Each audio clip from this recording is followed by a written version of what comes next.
패스트트랙 전국이 이제 좀 잠잠해지나 싶었는데 지난주 정치권 여전히 뜨거웠고 또 긴장감도 흘렀죠. 민주당은 새 원내대표를 뽑았어요. 하지만 한국당은 여전히 장외 강경 투쟁을 이어가고 있습니다. 험한 말도 나왔죠. 또 취임 2주년을 맞은 문재인 대통령 TV 특별대담을 진행했는데 이와 관련된 논란도 있었습니다. 사실 이게 정치는 정치인들만의 싸움이 아니잖아요. 우리 생활에 직접 영향을 주죠. 그래서 항상 우리가 관심을 가져야 하는 우리들의 이야기인데 오늘 강성 토론에서 정가 소식 점검하고요. 또 다양한 의견 듣겠습니다. 들어보고 누가 잘하고 있는 건지 누가 잘못하고 있는 건지 판단해보죠. 먼저 충남 아산을 지역구죠. 더불어민주당 강훈식 의원 모셨습니다. 안녕하세요. 네, 안녕하십니까. 강훈식입니다. 네. 그리고 역시 충남이네요. 서산 태안의 자유한국당 성일종 의원님 모셨습니다. 안녕하십니까. 네. 안녕하십니까. 성일종 의원입니다. 네. 두 분 아침부터 오셔가지고 정말 감사하고요. 오늘 제가 진행이 뭐 전문 사회자나 방송인이 아니기 때문에 약간 좀 어색할 수 있거든요. 뭐 두 분께서 워낙 말씀 잘해주시고 또 워낙 그 신년도 확실하신 분들이기 때문에 큰 걱정 안 하고 제가 두 분께 많이 의존하겠습니다. 네. 우선 지난 5월 9일이요. 문재인 대통령 취임 2주년이었어요. 이제 3년차 막 시작했으니까 중반부로 달려가고 있습니다. 지난 2년의 평가가 궁금한데 사실 이것만 해도 오늘 시간 다 지날 수 있거든요. 그래서 좀 단답식으로 우선 100점 만점에 몇 점을 줄 수 있는지 강훈식 의원부터 한번 들어볼까요? 숫자만. 점수로 말하면 저는 51점. 51점. 네. 알겠습니다. 이유는 나중에 듣고요. 네. 성일종 의원님은요? 글쎄 점수를 논할 수 있을까 생각을 해봅니다. 평가 불가? 그렇습니다. 0점인가요 그러면? 뭐 0점이라고 할 수는 없지만 네. 정말 초라한 성적표를 드릴 수밖에 없다. 초라하다. 예. 그러면 제가 좀 더 문제를 바꿔서 숫자가 좀 어려우시다면 수미 양가 중에서는 뭘 고르시겠습니까? 양 아니면 뭐 가까지 가능하다. 가까지도 가능하다고 봅니다. 박한 평가를 좀 하셨습니다. 이런 상황에서 이런 분위기에서 그래도 가장 잘한 분야가 있고 또 좀 아쉬운 분야, 좀 가장 못한 분야 이런 게 있잖아요. 강훈식 의원님 좀 하나 골라주시죠. 잘한 거는 어쨌든 현재 고착 상태는 있습니다만 그래도 남북 관계 문제가 과거에는 완전히 네. 안 되던 이야기를 진행했으니까요. 네네. 그런 부분에서는 좀 우리가 기다려야 됩니다만 성과를 좀 낸 부분 아닌가 싶고. 네. 아쉬운 건요? 아쉬운 거는 촛불 시민이 세운 정부인데 얼마나 개혁에 대해서 저희가 화답하고 있느냐라고 물어보면 네. 조금 더 아쉽고 더 노력해야 된다고 생각합니다. 알겠습니다. 성 의원님 어떻게 보십니까? 가장 잘한 것은 아무래도 민주당 정부가 네. 자기 식구, 제 식구 심기엔 상당히 잘했다고 봐야죠. 이거 잘한 건가요? 그러면? 네, 네. 뭐 대선 공약으로 내세웠던 5대 원칙까지 허물면서 캠코더 인사, 대선 캠프 출신과 민주당 출신들이 약 70%를 차지할 정도로 자기 식구 싹 감싸기, 심기는 상당히 잘했다 이런 판단을 하고요.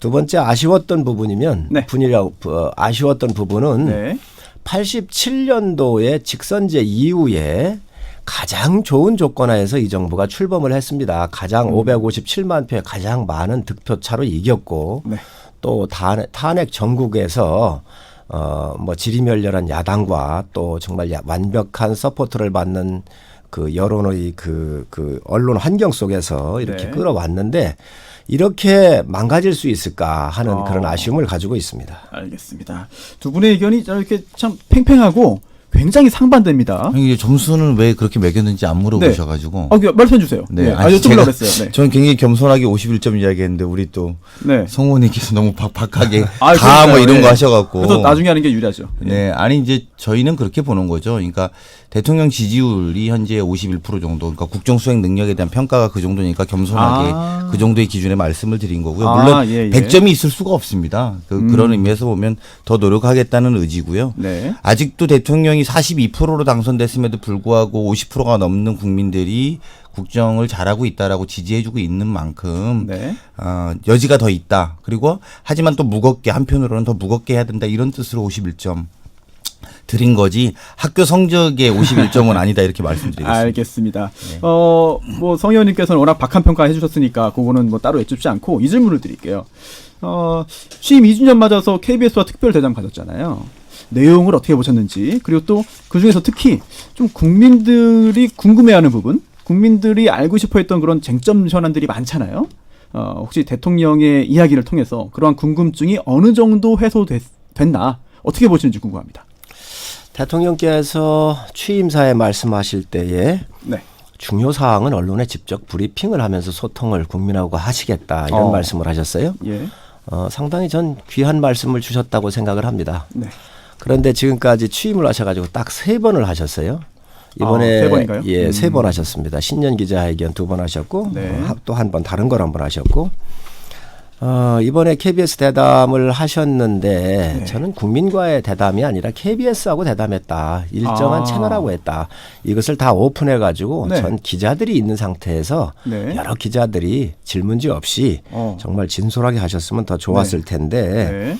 그거를 좀 형식적으로 좀 문제가 있었지 않나 생각을 하고요. 또 희망의 소통이 아니라 이 절망을 확인한 그러한 과정 아니었나 하는 생각을 합니다. 왜 그러냐면 말씀하실 때 이렇게 보니까 경제 지표가 좋은 것은 올라가고 나쁜 것은 내려간다 이런 말씀을 하셨어요. 참 실망스러운 부분이었다라고 생각을 하고 또 거시적으로 한국 경제가 성공했다라고 하는 이런 진단을 하셨어요. 네. 우리가 지금 GDP 성장률이 마이너스가 났잖아요. 참 네. 국민 괴리하고 상당히 틀렸다는 말씀 드리고 또 청문 보고서 없이 이렇게 임명한 장관들 이 일 잘하시더라 이런 말씀을 하셨습니다. 이 청문회라고 하는 것은 국민이 걸러내는 기능이 있거든요. 네. 우선 이 장관에 갈 수 있느냐 없느냐 자격이 있는가 도덕성으로 문제 있나 없나 이걸 걸러내는 건데 그 이후의 거를 하셔서 상당히 국민적 괴리하고 많은 차이를 느낄 수 있었다. 그래서 굉장히 안타깝게 생각을 합니다. 알겠습니다. 그럼 또 추가 질문 좀 짧게 좀 드리고 싶은데 아까 뭐 질문지 없이 여러 언론사와 진행했으면 좋지 않았겠느냐 하는 아쉽다는 말씀하셨잖아요. 그런데 이번에도 사전 질문지 조율은 없었다. 리허설도 없었다라는 게 청와대의 입장이고요. 그리고 또 여러 기자들이 질문 하나씩 하는 것보다 한 명이 질문에 질문을 계속 이어서 좀 더 깊이 있게 파고드는 질문을 했다는 점에서 이런 형식도 뭐 의미 있지 않느냐 이런 여론도 있는데 어떻게 보시나요? 글쎄요. 국회의원들도 방송 토론 나가고 할 때 사전에 대개 질문지를 좀 검토해보고 자료 준비하지 않나요? 대통령께서 국민들한테 나와서 말씀을 하시는데 질문지를 안 드렸다? 있을 수 없는 이야기입니다. 사전 조율이 없었다. 사전 조율이 없었다? 있을 수 없는 얘기입니다. KBS하고 지정해 서지 않았나요? 그리고 그런 거를 준비를 안 했다고 그러면 참모들이 정말 문제 있는 거예요. 그렇잖아요. 국민한테 이게 드리는 소통하는 굉장히 중요한 자리라고 생각하잖아요. 네. 그런 질문이 없으면 받아서라도 대통령한테 드려서 네. 충실한 컨텐츠로 보강을 해야지 네. 도대체 청와대 참모들 뭐 하고 있는 겁니까? 제가 뭐 좀 답변을 좀 드리면 네, 말씀해 주세요. 해외의 사례에서 보면 이제 먼저 몇 가지 먼저 좀 정리하면요. 일단 네네. 여러 명의 기자랑 하는 거를 우리가 지난번까지도 계속 했었죠. 대통령과의 네. 대화를 그렇게 진행했고 원고 없이 진행을 했었고요. 근데 그랬더니 이제 서로들 대통령한테 질문에 꼭지를 받으려고 옷도 예쁘게 입고 오고 뭐 번쩍이는 아이디어로 책도 흔들어 보고 인형도 들고 그랬죠. 인형도 들고 네. 뭐 별걸 다 하지 않았습니까? 그래서 그런 것들보다는 조금 더 진지한 대화를 해야 되겠다라고 이제 판단해서 이야기를 한 거고요. 사전에 질문지를 조율했으면 어떻게 대통령한테 독재자냐 이렇게 물어봤겠습니까? 저는 그런 거는 안 했다라고 하는 언론인의 어떤 양심과 또 청와대의 입장들을 좀 믿어주셨으면 좋겠다는 생각은 들고요. 두 가지입니다. 경제 문제에 대해서 대통령이 수치가 좋다라고 이야기한 부분, 뭐 국민들이 체감하는데 체감하기는 어려운데 어떻게 그렇게 말할 수 있냐라는 부분에 대해서 저는 일면 동의는 됩니다만 사실 반대로 생각해 보면 우리나라 대통령이 경제가 어렵다. 라고 이야기하는 것도 실제로 수치가 나쁘지 않고 있는 상황에서 어렵다고 하는 것은 경제가 심리라고 하는데 그 심리를 인정하는 것이 오히려 더 무책임한 모습으로 보일 수 있다는 점에 대해서 우리가 한번 예의주시해야 될 거라고 보고요. 대통령도 분명히 국민들이 어려워하는 특히 자영업자 중심으로 하는 분들이 많이 어려워하는 건 잘 알고 있을 거라고 봅니다. 다만 이제 그런 것들을 말하는 건 좀 다른 문제라고 보고 또 특히 장관들이 잘하고 있지 않나 또 이런 인사 문제에 대해서 말씀해 주셨는데 그것도 본질적으로 보면 청문회에 문제가 있는 건 아니냐. 제가 지난번에도 말씀드렸는데 거의 뭐 한 7, 80%, 80%를 부정적인 의견으로 보고서를 채택하거나 아니면 청문 보고서를 채택 안 하는 이 구조. 실제로 일하는 것과는 전혀 다른 결과를 만들어내는 구조에 대해서 청문회 구조에 대해서 전 지적했다고 봅니다. 그런 의미에서 보면 오히려 이번 KBS 대담에서 대통령이 모든 부분의 국정 전반에 대해서 디테일하게 알고 있는 모습이 저는 굉장히 인상 깊었다 이렇게 생각이 들고요. 또 국민들 입장에서 보면 대통령이 우리가 이렇게 좀 답답한 건 알고는 있나? 이제 이런 생각을 했던 분들이 조금은 마음 편안하게 그렇구나 우리가 어떤 부분의 질문을 원고 없이 해도 이렇게 막힘 없이 또 진지하게 이야기할 수 있었구나. 저는 이렇게 좀 한편으로는 좀 편안함이 있지 않았을까 이렇게 생각을 해봅니다. 이번에 송현정 기자가 얘기한 뭐 독재자 표현 같은 거 네. 이미 다 나왔던 얘기지요. 단순한 이야기고요. 시중에 있는 이야기입니다. 그래서 뭐 특별하게 뭐 이것을 질문지 네. 주었어도 그거에 네. 대한 뭐 의미는 없다고 보고요. 이제 경제 문제가 지금 현재 많이 마이너스가 나고 있잖아요. 이러한 지금 미국은 어떤가요? 일본은 완전 고용 상태입니다. 지금 미국 최고 호황을 구가하고 있습니다. 최고 호황이다. 그렇습니다. 네. 세계적으로 찾아온 이 호황의 기회를 우리가 놓치고 있는 거예요. 이걸 네. 국가 지도자적인 측면에서 바라봤을 때 아주 엄중하게 봐야 한다는 거고 네. 또 청년의 실업 문제도 지금 체감이 한 25% 정도 되고 있지 않나요? 이런 부분이 있었을 때 어떻게 하면 우리가 더 국민한테 양해를 받아서 이러이러한 부분이 나쁜데 네. 정부의 대책은 이렇게 해서 저희가 이끌어 가겠습니다. 더 앞으로 개선해 보겠습니다. 이래야 되는데 네. 대통령께서 좋은 지표는 올라가고 나쁜 지표는 내려갑니다라고 얘기를 하셨어요. 참 실망스럽다는 말씀 드리고 바로 이러한 부분들은 대통령의 국민과의 소통하는 자리에서는 희망을 드리는 겁니다. 이런 부분이 좀 나쁘지만 네. 국민 여러분 이렇게 정부가 준비하고 있으니 좀 기다려 주시고 좀 따라 주시고 또 이러이러한 대안이 있습니다라고 얘기를 해야 되는데 그게 아니고 누구나 할 수 있는 이야기를 가지고 국정 현안을 상세하게 파악하고 있다고 한다면 이렇게 포장한다고 한다면 그건 상당히 큰 문제가 있다고 보는 것이죠. 혹시 이제 몇 가지만 좀 짚어서 말씀을 좀 잠깐 네네, 드려볼게요. 말씀해 주세요. 저희 독재 이야기를 자꾸 하셔서 안 그래도 제가 그 네. 부분 질문 드리려고 그랬어요. 이게 네. 독재 얘기 나오니까 네. 오늘 한번 이 부분 한번 좀 예, 저는 양측 입장도 들어보죠. 저는 예. 좀 정확하게 말 독재 정의가 뭔지 좀 명확하게 했으면 좋겠습니다. 독재는 첫 번째 국민 투표를 통해서 정권 교체가 안 되는 걸 우린 독재라고 합니다. 그리고 두 번째는 그럴 수 없는 분위기를 만드는 거죠. 가령 이때가 그러니까 첫 번째 국민 투표를 통해 갖고 정권 교체가 어려울 때 과거에 보면 박정희 정권 때 통일주체 국민회의가 또 전두환 대통령 때 대통령 간선제가 대표적인 겁니다. 이게 독재의 기본이죠. 두 번째는 언론의 자유가 없으면 독재입니다. 전두환 정권 때 90% 이상의 언론을 폐간하거나 통합하고 모두 국가 주도로 이거를 장악하려고 했던 겁니다. 세 번째는 다른 생각을 가진 사람들을 탄압할 때 이야기합니다. 부마 항쟁, 5.18 민주화 운동 이럴 때가 저희 그때 당시에 전국 현안을 우린 독재라고 불렀습니다.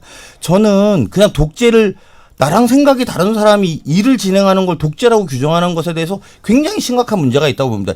아니면 우리는 투표를 통해서 정권 교체를 포기했건지 아니면 우리는 언론 자유가 없다고 이야기하든지 아니면 지금 시민들이 탄압받고 있다고 이야기해야지 저는 이렇게 말하는 건 굉장히 심각한 문제가 있다라고 저는 좀 규정해야 된다고 보고요. 아까 말한 경제 문제의 지표에 대해서 이제 말씀하셨는데 일본이 완전 고용이다 이렇게 말씀하시는데 일본 경제 성장률 0.9%입니다. 우리나라 경제 성장률 2.6%거든요. 그러니까 일본은 0.9%인데 왜 완전 고용이고 우린 그렇지 못하냐? 우리 경제 체질이 대기업 중심으로 워낙 오랫동안 만들어졌기 때문입니다. 그거를 소득주도 성장으로 바꿔서 이제는 노동자들이 또 노동으로 일하는 사람이 좀 잘 살게 구조를 좀 바꾸자는데 그 구조를 바꾸게 좀 동의를 안 해주고 계십니다. 그래서 저는 이런 부분에 있어서 경제 성장률 지표가 좋음에도 불구하고 아직 경제가 어렵게 느끼는 바로 그 지점이 야당이 같이 협력해서 경제 구조의 변경 또 변화를 만들어내는 것이 우리가 국민에게 할 도리다 저는 이렇게 생각합니다. 경제 얘기하면 사실 오늘 이 시간이 다 부족해요. 그래서 저희가 성 의원님께 요거 하나만 좀 질문 드릴게요. 지금 독재자 얘기가 나왔으니까 마지막으로 정말 문재인 대통령을 독재자라고 생각을 하시는 건지 아니면 이게 뭐 각을 세우는 과정에서 이제 정치적인 수사인지 뭐 그 부분이 좀 궁금하거든요. 우리 강훈식 의원님 말씀하시는 게 뭐 틀린 말 아니라고 보고요. 이 물리적 독재가 있고 또 시대가 변하면서 디지털 독재가 있는 것이죠. 옛날에 박 대통령 같은 경우는 이제 군사력으로 네네. 쿠데타를 통해서 집권을 했고 또 언론을 탄압한다든지 이런 원시적 측면에서 독재를 했다고 한다면 지금 이 시점에서는 전 디지털 독재를 하고 있다고 생각을 합니다. 새로운 형식이다. 예, 그렇습니다. 그래서 여론 조작을 한다든지. 여론 조작. 그렇습니다. 또 선동에 이렇게 의존을 한다든지 또 지금 뭐 언론 환경이 사실상 상당히 많은 노조들에 의해서 지금 균형을 잃고 있는 거 아닌가요? 또 이런 부분이 있고 두 번째로는 이 선거법 처리하는 걸 우리가 잘 봐봐야 합니다. 네.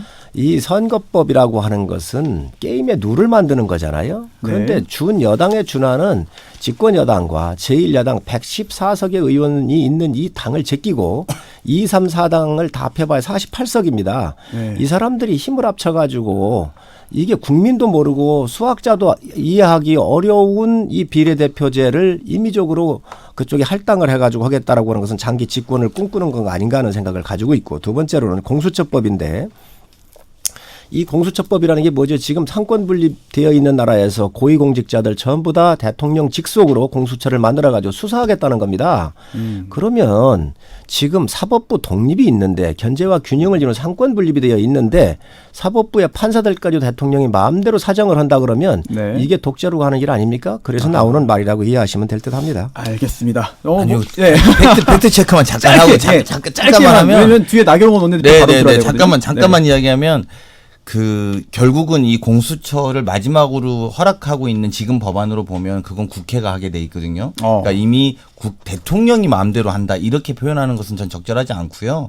그러니까 이런 과정들을 저희가 국회 와서 좀 논의해야 된다라는 거예요. 그리고 아까 말한 선거법 제도 그건 일리 있다고 봅니다. 뭐냐면 게임의 룰이니까 야당도 참여해야 되는 거 아니냐. 빨리 들어와서 지금 논의를 하자라는 게 저희 입장이니까 이거를 충분히 논의할 수 있으니까 들어와서 논의하자는 입장에 대해서만 간단하게 말씀드리겠습니다. 또 뭐 여당에 또 대통령의 영향력이 또 미치기 때문에 그런 부분들은 또 이제 성일종 의원님께서 또 반영해서 말씀하신 걸로 좀 이해가 되고요. 주제가 많아요. 김현정 PD가 이거 항상 지나가면서 이게 토론 자체가 즐겁고 재밌고 흥미진진하니까 예. 이거를 끊고 넘어가는 게 좀 힘들었을 것 같습니다. 네, 저도 오늘 실감하는데 다음 주제는 이제 자유한국당 나경원 원내대표예요. 토요일에 그 대구 장애 집회에서 또 이런 또 거친 말을 했는데요. 음향이 준비되어 있으니까요. 한번 듣고 오겠습니다. 그저께요 대담할 때 KBS 기자가 물어봤는데 그 기자 요새 문바, 달창 이런 사람들한테 공격당하는 거 아시죠? 아니 대통령한테 독재 어떻게 생각하냐고 묻지도 못합니까 여러분? 묻지도 못하는 거 이게 바로 독재 아닙니까 여러분? 네, 발언 듣고 오셨는데요. 또 독재 얘기 나오죠. 독재 얘기는 좀 전에 다뤄봤으니까 이번에는 그 앞에 있었던 그런 용어들 여기에 대해서 좀 이야기 나눠볼까 하는데 강 의원님. 네. 나 대표가 사과했어요. 네, 3시간 정도 지나서 사과하셨다고는 들었습니다. 네, 그런데 민주당을 비롯한 야당에서는 의미를 모르고 썼으면 사리 분별력이 없는 거고 알고도 썼으면 교활한 거다. 이런 또 거친 또 비판을 했습니다. 어떻게 들으셨습니까? 아니 이제 달창 이 표현은 사실 흔하지 않은 표현이거든요. 문바까지는 뭐 온라인에서는 이렇게 주로 볼 수 있는데 저도 사실 이번에 처음 보게 된 그 표현인데 이거는 극우 사이트에서 쓰는 표현으로 알고 있어요. 그래서 사실 이번 발언은 그러니까 자유한국당이 우린 극우 정당은 아니다 이렇게 말하지만 결국은 원내대표 당대표가 지금 극우의 발언들로 연장선상이고 잠깐 생각해보면 최근에 있었던 발언만 김순례 의원께서 5.18 유공자는 괴물 집단, 그다음에 차명진 정진석 의원께서는 세월호 관련해서 징하게 헤쳐먹어. 그리고 황교안 대표는 탄핵에 대해서 부정했고, 또 나경원 대표는 반민특위로 국민 분열, 그리고 김무성 전 대표는 청와대의 다이너마이트를 터뜨리겠다. 그리고 이번에는 문바 달창.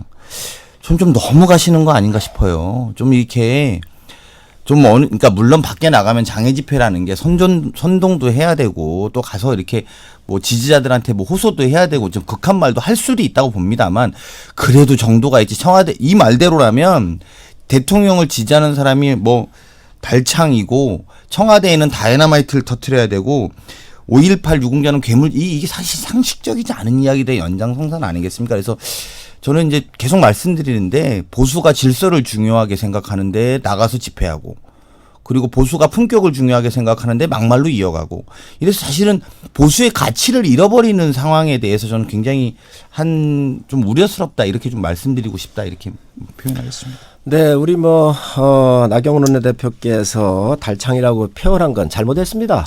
네, 분명 잘못됐고요. 저도 사실 이 달창이라는 표현을 전혀 몰랐었거든요. 이게 이제 양극 쪽에 있는 사람들의 이야기를 이렇게 나오다가 보니까 이런 문제가 나온 것 같은데 앞으로 이런 부분에 대해서는 분명히 신중해야 되고요. 또 이걸 의미를 몰라서 쓰셨던 건 맞는 것 같아요. 저도 몰랐고 이런 인터넷상에서 나오는 신조어적 개념에서 했기 때문에 앞으로 이런 부분들에 대해서 우리가 좀 걸릴 필요가 있다는 말씀 제가 드립니다. 네, 알겠습니다.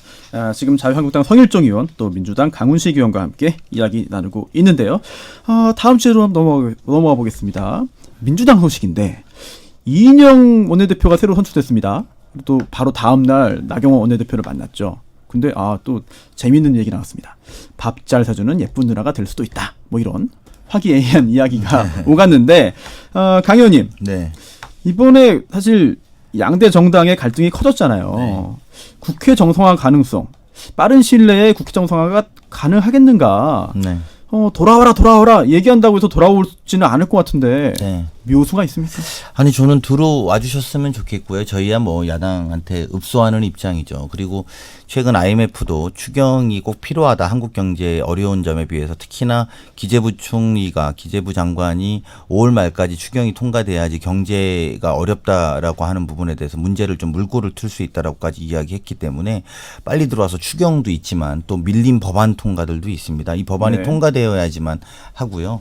특히 유치원 3법 같은 경우에 지금 더 이상 논의가 안 되고 있는데 이런 것들도 좀 논의하기 위해서도 들어오셨으면 좋겠습니다. 저희로서는. 네. 근데 제가 보면 기회가 2번 정도 있는 것 같습니다. 2번이요? 어떤 거죠? 한 번은 이제 새로운 대표가 다 뽑히고 있거든요. 우리 당의 이인영 대표도 뽑혔지만 아마 수요일 날은 바른미래당도 뽑힌다는 거고요. 원내대표들 그리고 민주평화당도 새로운 원내대표를 뽑는다는 거 보니까요. 네. 새롭게 좀 했을 때 나경원 대표께서 한번 원내 정상화를 통해서 물꼬를 틀 수 있는 기회가 한 번 있어 보이고요. 네. 또 하나는 어쨌든 대통령과의 여야정 상설협의체가 될지 그게 5당 회담이 될지 이런 걸 떠나서 대통령과의 회담을 통해서 물꼬가 한 번 생길 가능성이 있습니다. 이 2번의 기회를 만약에 버리면 한국당의 장애투쟁은 8월까지 쭉 돼야 될지도 모릅니다. 그래서 그런 것은 그러면 이제 사실 9월부터 국정감사거든요. 그러니까 그러면 사실상 우리가 올 상반기에 한 번도 제대로 법안 통과를 못 해보고 넘어가는 상황이 생길 수도 있거든요. 그래서 그런 것들을 좀 고려하셔서 자유한국당이 나름대로 국회 안에서 협조할 건 협조하고 또 투쟁할 건 투쟁하는 그런 방식으로 좀 하셨으면 하는 바람이 있습니다. 네, 송 의원님. 네, 지금 혹시 당내에서 이제 장외 투쟁에 대한 불만 여론이 있는지 궁금하고 그리고 또 민주당이 또는 정부가 어떤 조치를 취하면 국회 복귀 가능한지 이것도 좀 궁금하거든요. 저는 정부 여당이 할 말이 없다고 생각을 해요. 추경이 중요하고 민생이 중요하면 이 패스트 트랙을 선거법이나 공수처법을 올리는 게 아니라 이거부터 먼저 했어야지요. 민생과 전혀 관련이 없는 법을 통과시켜 놓고 이걸 불법으로 저질러 놓고 이렇게 해놓고 지금 야당 보고 이거 급하다라고 얘기하는 것이 국민 설득이 되겠습니까? 저희는 언제든지 국가에 필요한 거, 민생에 필요한 거는 하겠다는 겁니다. 안 하겠다는 거 아닙니다. 지금 산불, 포항, 또 미세먼지 이런 거 국민한테 필요한 것은 원내에 있으면서 언제든지 하겠다는 말씀 제가 드리고 또 국회 정상화하는 거 여당이 책임져야 합니다. 국회의장의 정확한 아주 명확한 사과가 있어야 하고요. 집권 여당의 이 패스트 트랙을 태우면서 국회법까지 무시하면서 했었던 거에 대해서 분명한 입장 표시가 있어야 한다고 저는 생각을 합니다. 그러면 황교안 대표의 1대1 회담 역제안 이거 아니고서는 지금 대통령과의 어떤 대화라든지 이런 것도 가능성이 없는 건가요? 아닙니다. 대통령과 또 대표께서 1대1 회담하는 것은 그것대로 추진을 하고요. 국회 문제는 또 국회가 얼마든지 풀 수 있다고 생각을 합니다. 그래서 잘못 처리한 거에 대한 직접적인 사과, 분명한 사과가 있어야 하고 또 대통령하고 저희당 대표하고 이렇게 만나서 폭넓은 국정 협의를 하는 것이 모든적 측면에서 이 문제를 풀어가는 데서 큰 도움이 되겠죠. 네, 강 의원님 마지막으로 짧게 질문드리겠습니다.